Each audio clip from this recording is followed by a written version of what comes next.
In today's video, we will be making this zebra or patterned chocolate vanilla cookies. So if this is what you like for your Christmas holidays, stay tuned.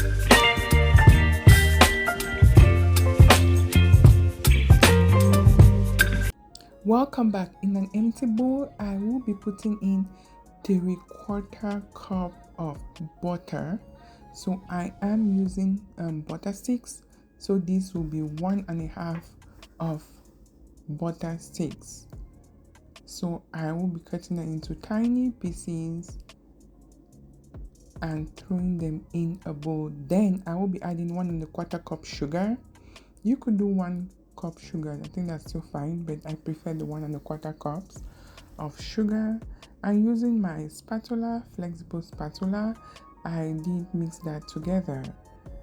Just continue to watch as I do this. It's not so complicated. You just need to keep pressing on and you will get it mixed. Then to get an egg replacement, in an empty bowl I did put in 1 teaspoon baking powder, 2 tablespoons of water,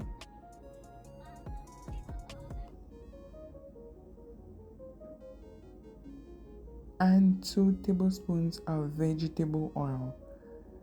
This is like an egg replacement because I don't want to put eggs in the cookies, as I want these cookies to stay slightly longer. So, but you could still put eggs, 1 egg if you want, 1 egg if you want. So I did pour that in the mixing bowl that had the sugar and the butter, and then I'm adding 2 teaspoons vanilla extract. So again, using my spatula, I mixed this together. Then I started adding my flour, 2 cups of flour. I first of all added 1 cup, then I mixed together using the spatula. I added the 2nd cup, and here I am adding 1/2 cup of corn starch. And yeah, adding 1/2 cup of cornstarch. Then I continue to mix using the spatula. It can get a little tough as you mix, but just continue to mix steadily and slowly. If you're here for your first time, I am Patagi's Cakes and Treats, creating content on cakes, pastries, and everything in between. Then I added 5 tablespoons of cold water. 5 tablespoons of cold water. And at this point in time, I had to use my hands that were washed clean to mix everything together. So in the total of the 5 tablespoons, I first added 3 and I'm adding 2. Now everything has come together. That is the consistency you want in your dough. You don't want it too hard. You want a nice tasty cookies, right? So I divided the dough into 2 kind of 1/4 and 3/4. In the one that was 1/4, I added 2 tablespoons of cocoa powder, and then I will be adding 1 teaspoon of coffee essence. The reason behind this is because I'm trying to create the chocolate side of the dough. So here I'm adding the 1 teaspoon of coffee essence, and you can also add 1 tablespoon of water. If the dough feels dry, you can add 1 tablespoon of water. So yeah, my dough had come together and it was time for me to start patterning.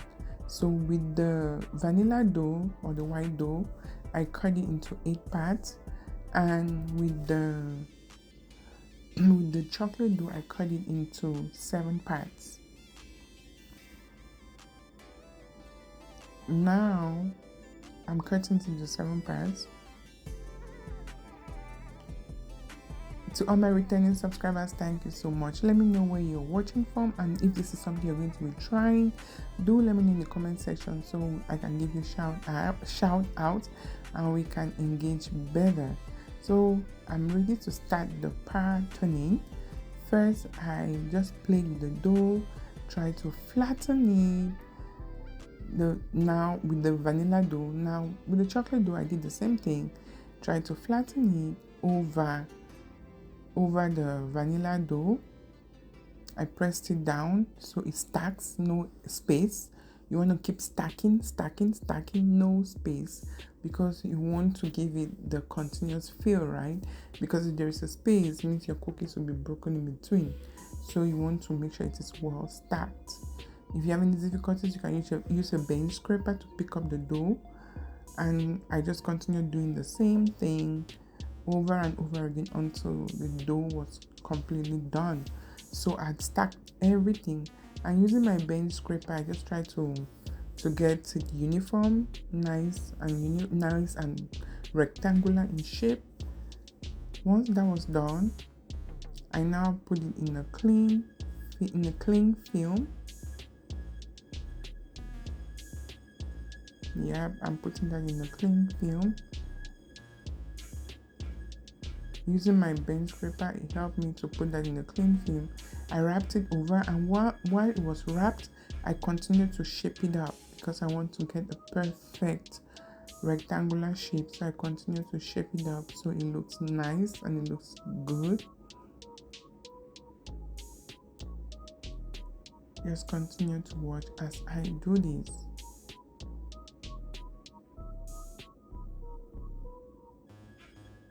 Again, if you are here for your first time, I am Patty G's Cakes and Treats, creating content on cakes, pastries, and everything in between.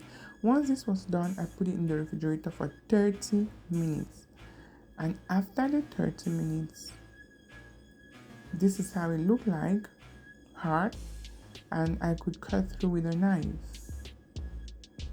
So I'll be using my very sharp knife, and I'll be cutting through very thin shapes, very thin sizes.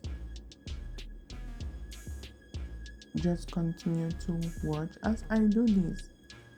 Again, this is something you need to have on your dessert table for your Christmas or your Thanksgiving gathering.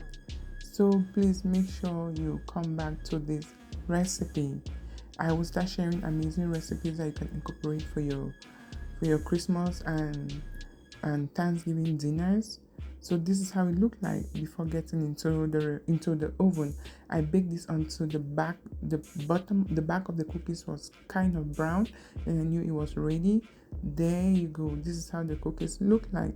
It tasted amazing. My kids could not stop eating these cookies. There was coffee in it, but very little, so that was okay for the kids to eat.